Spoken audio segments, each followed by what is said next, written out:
जय। अखण्डमण्डलाकारं व्याप्तं येन चराचरं तत्पदं दर्शितं येन तस्मै श्रीगुरुवे नमः। यस्माज्जातं जगत्सर्वं यस्मिन्नेव प्रीते येनेनं धारते चैव तस्मै परमात्मने नमः। यदा भूत्पृथक्भावम् एकस्थं अनुपश्यति तत्यो च विस्तारं ब्रह्म सम्पद्यते सदा। चक्षुषा चैव दिव्येन योगमाविष्करोति यः विश्रुतं विश्वरूपं च तस्मै बुद्धात्मने नमः। आज हम सब उपस्थित आदरणीय सभी श्रोतागण और शक्ति स्वरूपा माताएं और बहनें, आपने अभी अध्यात्म मानस मंडल का जो संक्षिप्त इतिहास अभी सुना। वास्तव में ये संघर्ष की वो कहानी है जिसको कहते हैं कि कोई बड़ी इमारत बनाना हो तो पहले नींव और ईंट की जो ज़रूरत होती है उसका शिलान्यास शुरू होने के लिए जो कठिनाइयाँ होती हैं, नाप जोख आदि और जो सब व्यवस्थाएं करना, वो कितना कठिन कार्य होता है। उस पर ये इतनी विशाल इमारत तैयार होना वो तो उसकी दुष्कर कार्य है। और यहाँ इस मंडली का और यहाँ के संचालक मंडल का बड़ा सहयोग और संघर्ष रहा। उस संघर्ष का भी बड़ा लंबा इतिहास रहा। वही लंबा इतिहास जो आपने अभी पूरा 74-75 से कब से बताया कि जब से निरंतर उनका प्रयत्न रहा और आज इस स्थिति में है कि हम आपके सामने सब ये दृश्य देखने को तैयार हैं। जहाँ तक मानस का सवाल है, मानस तो वो इतना लोकप्रिय ग्रंथ हो गया है, हिंदी साहित्य जगत का एक शिरोमणि ग्रंथ है वो, क्योंकि सर्व क्षेत्रों में उसका बहुत मान्यता है और उसका यहाँ जगह जगह सब उसका प्रचार प्रसार भी होता रहता है। पर मानस के रहस्य को समझने के लिए भी जो अध्यात्म का विषय है उसको एक बड़ा गूढ़ विषय होता है। हम सब मानस को तो पाठ करते हैं, कई अखंड पाठ भी होते हैं और श्रद्धापूर्वक समय समय पर साप्ताहिक तो सत्संग भी होते हैं। पर जब तक उसके गूढ़ रहस्य को हम अपने अंतःकरण में धारण नहीं करेंगे तो तब मानस से कोई शब्द मात्र रह जाएगा। तो उसको समझने के लिए सबसे पहले तो ये मैं कहना चाहता हूँ कि अध्यात्म को समझने के लिए हमारे पास जो नव बुद्ध अवतार भगवान श्री महेंद्र चेतन जी हैं हुए, जो अवतार श्रृंखला में 10 अवतार श्रृंखला में 9वें अवतार हुए, मत्स्य कूर्म, बारह, नरसिंह, वामन, परशुराम, राम, कृष्ण और 9वें भगवान महेंद्र चेतन जी, ये 9वें अवतार हैं। उन्होंने अथक प्रयत्न से जिस विद्या को या जिस सनातन धर्म को यहाँ संसार में जागृत करने के लिए जो अवतार आते हैं, अपना निर्मूल स्वरूप विश्वरूप का ही दर्शन कराते हैं।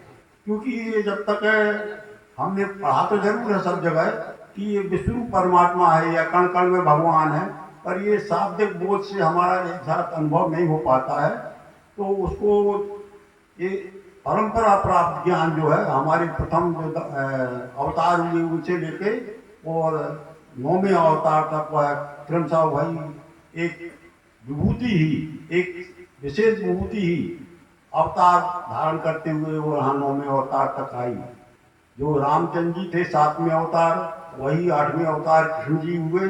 अपना पूर्व का सब अनुभव लेते हुए भी और कितनी कितनी आवश्यकता, कितना बल सामर्थ्य इस समाज को जागृत करने में लगेगा, उतना बल संपत्ति लेके आए।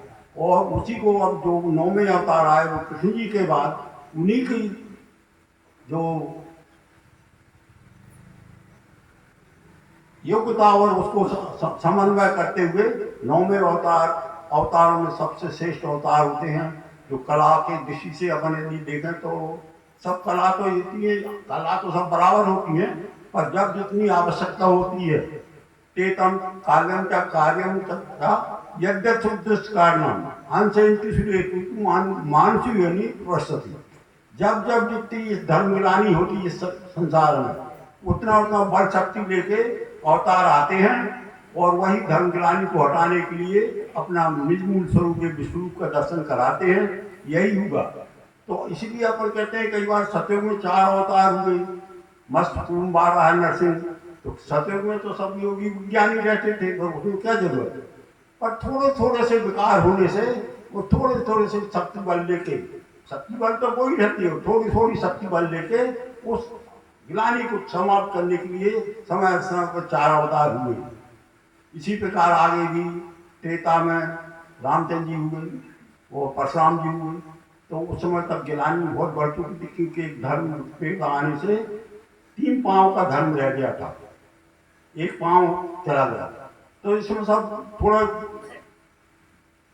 जो धर्म गिलानी आई उसकी भी ज्यादा शक्ति की आवश्यकता थी।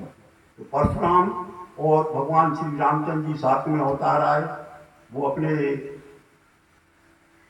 ज्ञान से उन्हें विश्वरूप को जागृत किया, विश्वरूप में सबको जन जागृत किया और अपना निर्गुण स्वरूप करके दिखाने के लिए वो रहा। और उसी पर ये रामचरितमानस जो है उन्हीं के जीवन चरित्र पर, उन्हीं के सिद्धांतों पर हमारे सबके बीच में है। ये मानस अध्यात्म का विषय होता है, पर मानस में चरित्र भी है और अध्यात्म भी है।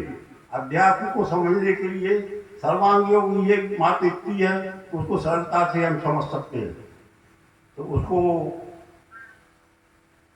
ये मानस में पढ़ते अपन तुलसीदास जी कहते हैं, मैं निज गुरु सुनी कसा सुसु कर खेत, समझ पची कछु बाल बन कम में रहा थे।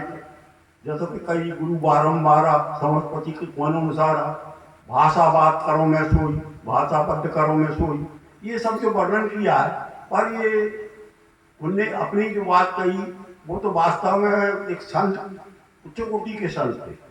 पर अब उन्हें भले ही कहा कि मैं बालपन के कारण कम समझ पाया, उसको भाषाबद्ध कर रहा हूँ, पर हम आज रामचरितमानस पढ़ते तो मणिमाणिक भरे हुए उसमें है। उसमें शुरू में बालकांड में वो कहते हैं, श्री गुरु पद नखमण कर ज्योति, सुमर दृष्टि ही होती, दलन मोहितम शोष प्रकाशु। ये बड़े भाग पर आवही जासु, ये बड़े मनुष्यों को बड़े भाग से आता है, क्योंकि गीता में भी वही रिपीटेशन हुआ है। बहु नाम जन्मांते ज्ञान माम माम प्रबद्धते वासुदेवा सर्वमति सब महात्मा सुदुर्लभा। ये बड़ा अनेक जन्मों के बाद हम ज्ञान की ओर प्रवृत्त होते हैं, और उसके बाद भी अनेक जन्म रहने के बाद हमको अध्यात्म की प्रति रुचि और प्रेम होता है और अध्यात्म को समझ सकते हैं। अध्यात्म तो ये है कि सब चराचर सृष्टि को रूप रखने वाला, यस्मात् जातम जगत सर्वम, जहाँ सारी सृष्टि उत्पन्न होती है, यस्मिन् पीड़ित है, और जहाँ वो सब लय होती है और जहाँ वो रहती है, ये जो भी है ये परमात्मा है, उसको हम नमन करते हैं। यहाँ हम जो अभी यस्मात् जातम जगत सर्वम यस्मिन् पीड़ित एनिदम धारते तस्मै परमात्मा नमः, इसको ही परमात्मा हमारे वैदिक साहित्य में कहा है। पर हम कई बार तो कहते हैं भाई परमात्मा सब कण कण में है, जय जय अविनाशी सबगत वासी, पर उसका शब्दों में सब तो बोल है, पर हमको उसका प्रत्यक्ष अनुभव हमारे अंतःकरण में नहीं हो पाता। तो उसके लिए ही दृष्टि जो होती है, श्री गुरु पद नखमण ज्योति सुमर दृष्टि होती, वो दृष्टि होती है। वो रामचरितमानस में अलग अलग जगह उसका वर्णन है, और दृष्टि का शब्दों में वर्णन पूरा है। जैसा कि उन्हें रामचरितमानस पूरी पढ़ी है वो समझी है, बराबर राम अध्यात्म का और विश्व दर्शन का पूरा उपदेश है। वो कहते हैं सिया राम में सब जग जाने, करहु प्रणाम जो जो पानी, विष्णु रूप रघुवंश मणि करहु वचन विश्वास, जड़ के तन जग जी सकल राम में जान। सब पढ़ा है हमने, पर हमने पढ़ लिया पर उसको जाना नहीं कि कैसे है जड़ के तन में परमात्मा, ये हमारे अनुभव में नहीं आया। क्योंकि उस अनुभव के लिए तत्वदर्शी सदगुरु की आवश्यकता होती है, और वो अवतार ही तत्वदर्शी सदगुरु होते हैं जो दृष्टि का आविष्कार करके हमारे बीच में वो सरल से रखते हैं। तो हम यदि अपने सर्वांगों के माध्यम से इसको समझना चाहें तो उसमें है जो यत्र पिंडे तत्त ब्रह्मांड, जो हम कहते हैं जय जय अविनाशी सब गर्भाषा। तो जो पिंड में है, जो भी एक छोटे से टुकड़े में है, यूनिट में है, वही सब ब्रह्मांड में भरा हुआ है। पर ये समझने के लिए एक प्रयोग का काम होता है, प्रयोग के बगैर कोई चीज समझ में नहीं आ सकती। तो वह प्रयोग होता है कि अपने सामने पिंड स्वरूप कोई अधिष्ठान रखें और उससे पिंड के हिसाब से जो पिंड में है वही हम में है, वही सब में है, वो सब चराचर सृष्टि में है। जो सरल चराचर सृष्टि में है वही हम में है, वही पिंड में है। ये अखंड भरा हुआ है, उसमें कोई खंड नहीं है। ये हमने अपने देखे तो अपन उसे एक अधिष्ठान स्वरूप ये रखा है हमारे सामने। इसको हमने अधिष्ठान स्वरूप मिश्री बतासा या मिश्री रखे हैं या बतासा रखें, ये अधिष्ठान है। अधिष्ठान तो कुछ भी रखा जा सकता है, ये है एक पिंड या यूनिट चाहिए। पर यह है कि इसमें जितने सरल और सुलभ भी से हमको विष्णु परमात्मा के प्रति लक्ष्य होगा, वह दूसरे पदार्थों में भी हो सकता है, पर उसमें थोड़ा कठिनाई हो सकती है। क्योंकि हमारे पास विष्णु परमात्मा के जो रचना है, भूमिरापो नलो वायु खन्नो रुद्रेच अहंकार इति हमें भिन्ना प्रतिष्ठा। पृथ्वी जल अग्नि वायु आकाश मन और धी और इनके सभी 8 जो हैं एक मेरे प्रकृति के यानी साकार स्वरूप के 8 अंग हैं। तो 8 अंग तो ये सब इसमें भी होने चाहिए, हम में भी 8 अंग होने चाहिए, और ये चराचर सृष्टि में 8 अंग होने चाहिए। तो उसको देखने के लिए तत्व सदगुरु ने जो युक्ति दी है सर्वांगों के माध्यम से, वो हम सहज में और सरल में थोड़े समय में आपके सामने रखते हैं।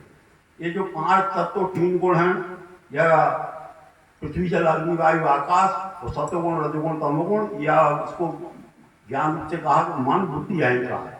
क्योंकि सत्वगुण रजोगुण तमोगुण ये मन बुद्धि अहंकार के ही प्रतीक हैं, पर ये सूक्ष्म रूप से है सत्वगुण रजोगुण तमोगुण।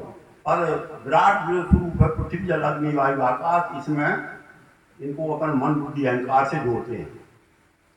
तो इसको अपन देखना चाहें तो हमारे पास इस प्रकृति प्रदत्त इस विश्व रूप का जो अंग उपांग है, उनके ही हमारे पास 5 ज्ञानेंद्रियां और 6वां मन और 7वीं बुद्धि है।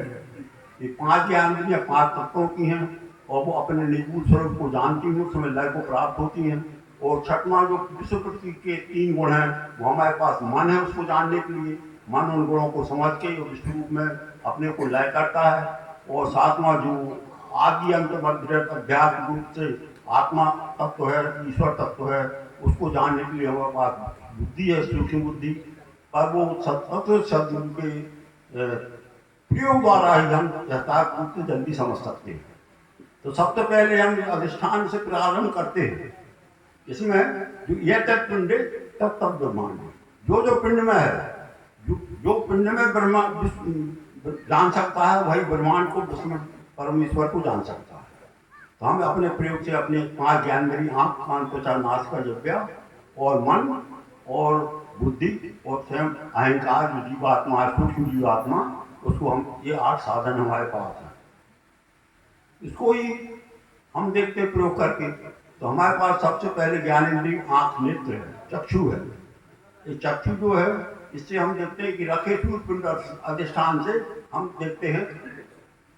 इसमें अपन ने देखा तो यहाँ हमको दिखता है, अपनी आंखों से देखो दिखता है पदार्थ ही, यहाँ दिखता है। यहाँ से लेकिन जहाँ भी देखे अपन तो दिख ही रहा है, आपसे तो एक ही दिख रहा है। और इस दिखने वाले को रूप समझा है। ये क्या दिख रहा है यदि हम कहेंगे तो ये वस्तुएं नहीं, रूप दिख रहा है। आँख का विषय सिर्फ रूप देखना है, उसमें क्या प्रकार भेद है ये आपका नहीं है विषय, वो तो सिर्फ अखंड रूप देखती है। ये रूप हमने यहाँ देखा, रूप हमसे जुड़ा हुआ है, हम इस आसन से जहाँ भी हम अपनी निगाह दौड़ा है आदि हम रूप वही रूप दिख रहा है, इसमें कोई खंड नहीं है। अपन देखते हैं अंधकार भी है तो अंधकार भी आपसे ही दिखता है, वो भी रूप भाव से अंधकार दिख रहा है, और प्रकाश भी दिख रहा है। तो ये अग्नि तत्व का वो जो है रूप, ये अग्नि तत्व का गुण है। और अग्नि तत्व की ज्ञान भी हमारे पास जो नेत्र है, नेत्र के द्वारा हमने अपने स्वयं साधन नेत्र से ये रखी हुई दृष्टान की अपने से चाराचर सृष्टि में आदि अंत रूप भाव से अग्नि तत्व का दर्शन किया। परमात्मा के एक अंग का अपने दर्शन यदि कर लिया अखंड अग्नि रूप भाव, तो हमको बहुत कुछ अनुभव हो जाएगा, अन्य विषयों का जल्दी हो जाएगा। और रामचंद्र जी जब गुरुकुल से लौट के माता कौशल्या जी से आए तो कहते दिखलाया नहीं माधुरी अद्भुत रूप अखंड। जब गुरुकुल में पढ़ के आए कि ये सब अखंड रूप से परमात्मा का ही साकार स्वरूप का पहला अंग है। वो परमात्मा के जो 8 अंग हैं उसको पहला अंग तो रूप ही है। रूप का यदि हमने समझ लिया तो हमको निश्चित रूप से बाकी की समझ भी जल्दी आ जाएगा। तो हमने अब अपनी नेत्र से देखा, आंख से देखा, तो इसको रूप भाव से आद्य अंत तक अपने से सब जगह अखंड रूप से अग्नि तत्व है। अब हमारे पास दूसरी ज्ञान विधि ये त्वचा है, चमड़ी। ये चमड़ी जो है ये वायु तत्व की बनी हुई है। तो इसमें हमने स्पर्श करके देखा, इसमें है कि अनुभूति आती सबसे पहले, तो फिर उसका भाव आता है क्या स्पर्श है। तो स्पर्श यही है क्या? स्पर्श यहाँ भी है। अपन जहाँ जहाँ भी हाथ लगा के देखेंगे कि स्पर्श आदि अंत जैसे अग्नि तत्व है, वो भी आदि अंत पर बंद रहे, अखंड रूप से वायु तत्व अखंड स्पर्श भाव से भरा हुआ, इसका भी खंड नहीं है कहीं। तीसरी ज्ञान इंद्रिय हमारे पास स्रोत कान है। अब इसमें शब्द है स्थायी, बजा के कान से सुनो, इसमें शब्द है स्थायी, आपन सुनाई जा रहा है किसी को, पर बजा के कान से सुनो।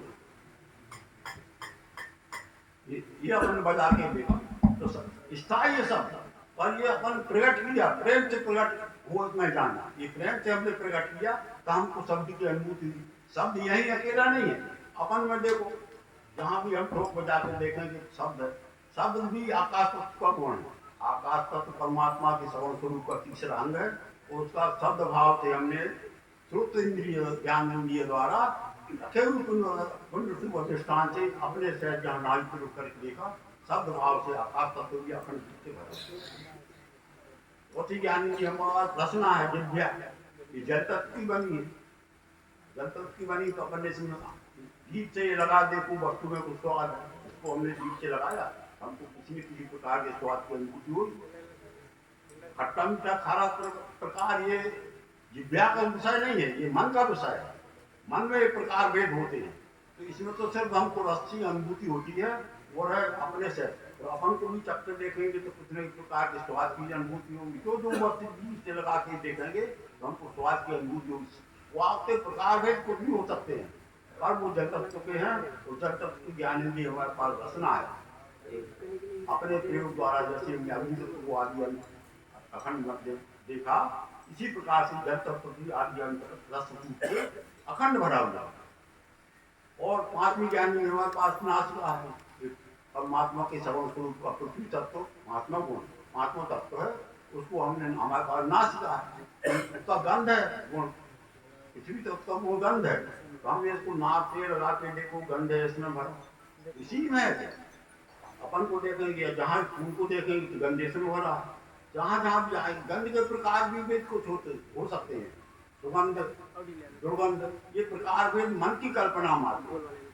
तो ये हमने देखा तो ये पांच ज्ञानेंद्रियों द्वारा इस अधिष्ठान से अपने सहत जला से शिक्षी को प्रयोग करके देखा, तो पृथ्वी जल अग्नि वायु आकाश, ये शब्द स्पर्श रूप और गंध, इस भाव से हमारे परमात्मा के सगुण स्वरूप का हमने 8 अंग देखे। यही नहीं देखे, सर्वत्र देखे, ये सर्वत्र देखना है। और अब इसमें एक विषय बात करना है कि हमारे जो 5 ज्ञानेंद्रियां हैं, इनमें 5 शक्तियां बैठी हैं 5 तत्वों। हमने देखा किसी की आंख भी रहती है, बिल्कुल साफ रहती है, पर उसकी ज्योति चली जाती है तो नहीं दिखता उसको। त्वचा भी रहती है, पर उसमें शक्ति वायु तत्व शक्ति जो स्पर्शन की चली जाती है। जैसे हम लकवा बाग वगैरह हम कर रहे हैं, फूल पहुंचे तो तुझे पता ही नहीं चलता, क्योंकि वायु तत्व निकल गया। तो ये ज्ञान इंद्रियों में वो तत्व बैठे हुए हैं। इसी प्रकार आकाश तत्व है, काम तो सबको रहते बढ़िया, पर सब सुनाई नहीं पड़ता किसी, क्योंकि आकाश तत्व की श्रोतम शक्ति है वह निकल गया। तो ये सब 5 ज्ञानियों में 5 तत्वों की ये शक्ति बैठी हुई है।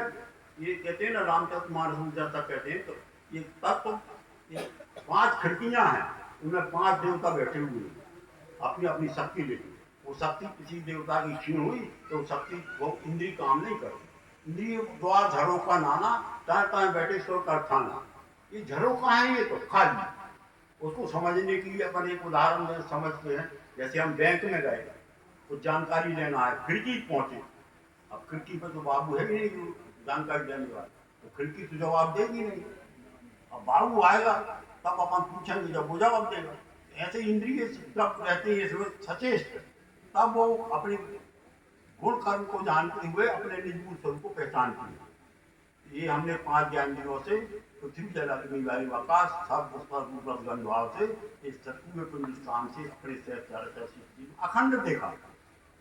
ये खंड में कहीं है नहीं है खंड, और हमारी जो दृष्टि रहती है अज्ञान में, ये खंड खंड सब दिखता है, खंड खंड दिखता है।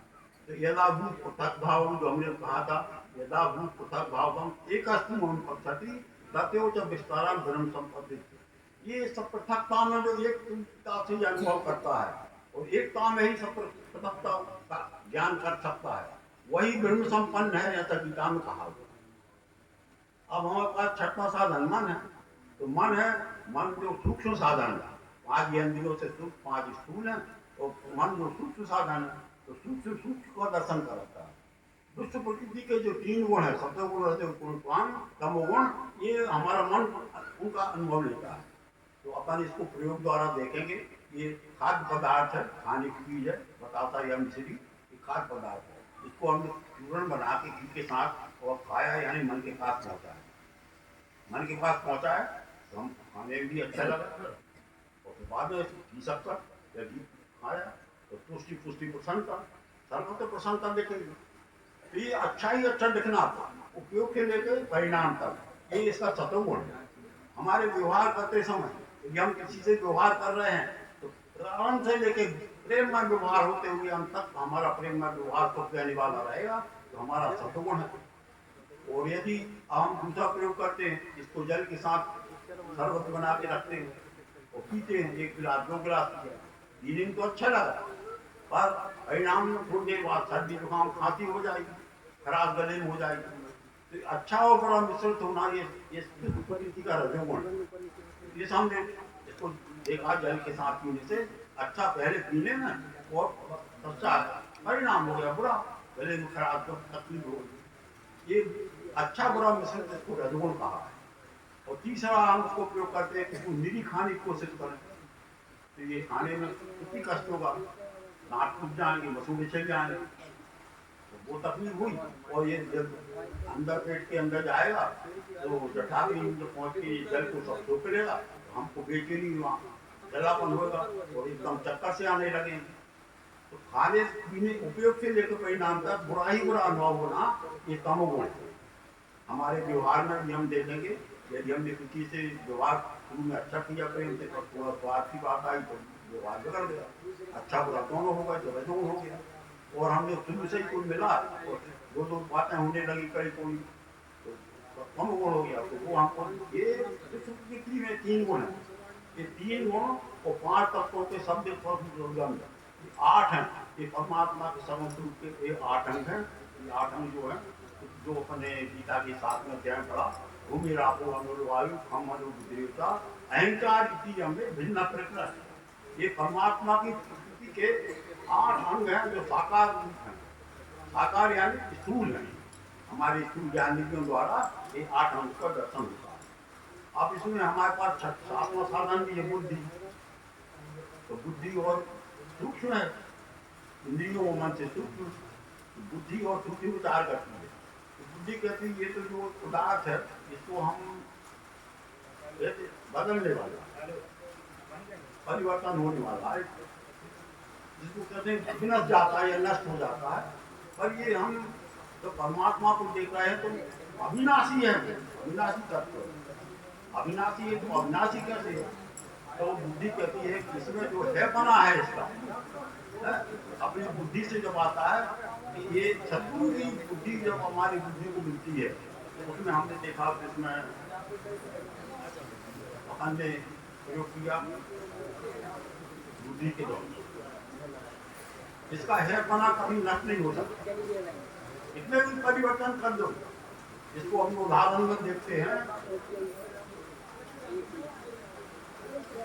ये है जैसे इसको हमने देखा ये परिवर्तन हो गया, कर्म हो गया, पर जो गुण तत्व इसमें है वही इस कर्ण में भी गुण तत्व है, ये तो है, कोई परिवर्तन नहीं। ये अल्प शक्ति हो गया, ये महाशक्ति हो गया, ये जो इसका है बना हमेशा रहेगा, इसको जला देंगे तो राख रूप में है, तो राख रूप में भी दिखेगा, राख रूप में भी पीढ़ी है, 80 भाग पीढ़ी, ये आप के लक्षण है। अस्थि यानी हैपना, भाति यानी हमेशा दिखना और फ्री रहना। ये फ्री रहना विश्व समष्टि का गुण है, क्योंकि कुछ चीजें हमको अप्रिय रहती हैं, तो ऐसा नहीं कि हमको अप्रिय तो दूसरों को भी अप्रिय रहेंगे, वो समष्टि का गुण है, सबको प्रिय। तो अस्थि भांति प्रिय ये तीन गुण अक्षर आत्मा के हैं। अक्षर आत्मा सर्वत्र व्याप्ति रहती है, तो कितना भी इसमें परिवर्तन करते जाओ, इसका है पना बदल, इसको जला देंगे तो राख हो जाएगी, राख भी है, दिखती है, वो प्रिय रहती है। कई बार हाथ साफ करने की राख लगती, दांत साफ करने की लगती, झाड़ों की पीछे मटोड़ हो जाते हैं तो राख से अपनी छिड़काव करके उनको बचाव करते हैं। इस प्रकार इसके अस्थि भांति प्रियत्व का भाव कभी खत्म नहीं होता है, बनेगा तो देखने का प्रिय, ये हमेशा बने रहते हैं। इसको ही अक्षर आत्मा कहते हैं। आदि अंत मध्य रहते इसमें। अब अक्षर आत्मा अपन को व्याप्त होती गई, रखूए कुंज अधिष्ठान से अपने शहर सब अस्थि भांति रूप से उसका अनुभव किया। अब यहाँ ये विचार आता है कि हमने तो अपने पांच ज्ञान में छठवें मन से इसमें सगुण साकार देखा, और ये जो अपने तीन गुण देखते थे, रजगुण तमगुण सत्वगुण, ये तीन गुण जो है हमेशा रहने वाले हैं। यही तीन गुण जिनको हम जड़ कहते हैं, इसको जड़ कह रहा है, जैसे जो जड़ पदार्थ हम बहुत से लोग मानते हैं कि ये जड़ है, जड़ है, ये जड़ है, ये जड़ है, पर ये जड़ नहीं है। इसमें जो रजोगुण तमगुण सत्वगुण है वो सूक्ष्म रूप से है, बीज रूप से है। और जब हम भक्तन क्रिया द्वारा इनको अपने खाते हैं तो सबसे पहले ये हमारे यहाँ शरीर में कब बात बन के कार्य करते हैं, क्योंकि अपन कोई बीमारी हो जाती है तो जब वैद्यराज रहते हैं तो वो नाड़ी में हाथ रख के कहते हैं आपको कम हो पदार्थ खाया, इसलिए आपकी नाड़ी कम हो चल रही, रजोगुणी चल रही, आपने रजोगुणी पदार्थ खाया इसलिए आपको तकलीफ हो रही। क्योंकि हमने जो खाद्य पदार्थ में जो तीन गुण रहते हैं बीज रूप से, वो हमने भक्कर क्रिया द्वारा खाए, तो हमारे यहाँ सबसे पहले ये कब्बात बनते हैं। तो कब्बात का ही आगे उत्क्रांति होगी मन बुद्धि अहंकार बनते हैं। कब से बनता है बुद्धि, और बात से बनता है मन, और चित्त से बनता है तमोगुण। तो ये सब कार्य होता है, ये तीन जो उत्क्रांत होकर तीन गुण अपने निर्गुण स्वरूप को मन बुद्धि अहंकार बन के अपनी निर्गुण स्वरूप को जानने के लिए हुए। पर वो तो नहीं, हम नाना प्रकार की बातों में अब जब तक अनुभव नहीं होता तो बातों में इन तीन गुणों को लगा देते हैं, अच्छे बुरे बुरे बुरे। तो हमने ये देखे, अब हमारे साधनों से हमने दो भाव देखे, पांच तत्व तीनों गुण, ये हमारे पांच ज्ञान देवी मन से देखे इसमें, और दूसरा जिसको सगुण साकार कहते हैं, और दूसरे इसी में हमने निर्गुण निराकार यानी अक्षर ब्रह्म देखा। निर्गुण निराकार, उसको आकार नहीं, निर्गुण है। निर्गुण का मतलब है सर्वगुण सा है, वो सर्वाकार है। अब प्रियत्व को हम कहें, किसी से अपने स्कूल में बच्चों से कहें कि प्रियत्व को चित्र बनाओ, तो प्रियत्व का कुछ चित्र बन ही नहीं सकता। चाहे प्रियत्व का ज्यादा आकार होगा चित्र बनाओगे, हम कहेंगे नहीं सिर्फ प्रियत्व को चित्र बनाइए, तो प्रियत्व को चित्र नहीं बन सकता, क्योंकि आकारों में ही प्रियत्व है, सब आकार प्रियत्व भरे हुए। तो अब इसमें हमारे मन को जो विचार आया कि इसमें साकार मानने वाले सत्य हैं। मेरा अपने अनुभव किया, जिसको साकार भी देखा पांच गंदी मन से द्वारा, और बुद्धि के द्वारा इसका निराकार भाव देखा। ये दो साकार सही मानू कि निराकार सही मानू, दो भाव देखे आज हम जगत में देख रहे साकार निराकार का कितना खंडा चल रहा है। साकार मानने वाले निराकार वालों से द्वेष रखते हैं, और निराकार मानने वाले साकार वालों से द्वेष रखते हैं, अपना अपना बल प्रबल करने के लिए, और नाना प्रकार की झगड़े झांसे होते हैं। तो अब हम सदगुरु के पास गए कि हमने इसी में अपने साधनों द्वारा सबसे पहले पांच ज्ञान मन से साकार देखा, और बुद्धि के द्वारा इसमें हमने निराकार देखा। तो हम किसको सत्य माने? सदगुरु के पास गए, अपनी समस्या है, तो हमने साधनों से देखे दोनों, तो हम किसको सत्य माने? तो सदगुरु ने कहा, तत्व से सदगुरु ने कहा आपने इसमें दो देखे, इसमें दो अलग अलग कर दीजिए,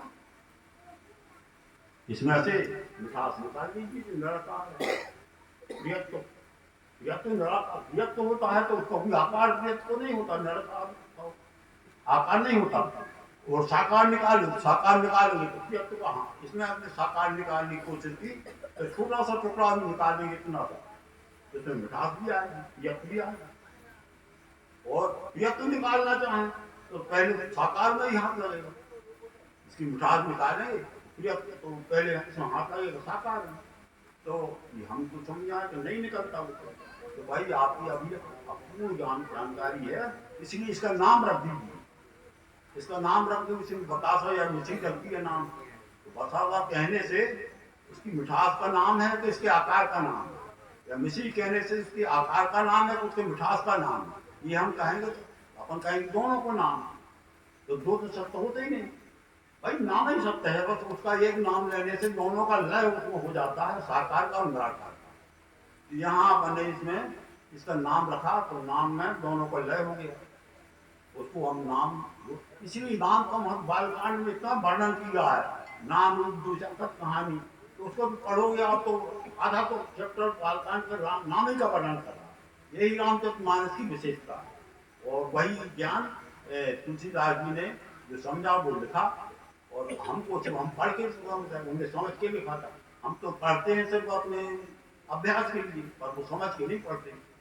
तो यही हमने अपने देखा कि ये सब चराचर जितने नाम ही नाम है, जो सब नामों का अहंकार होता है ईश्वरी धर्म तो विस्तृत है, जहाँ सब नाम समाहित हो गए।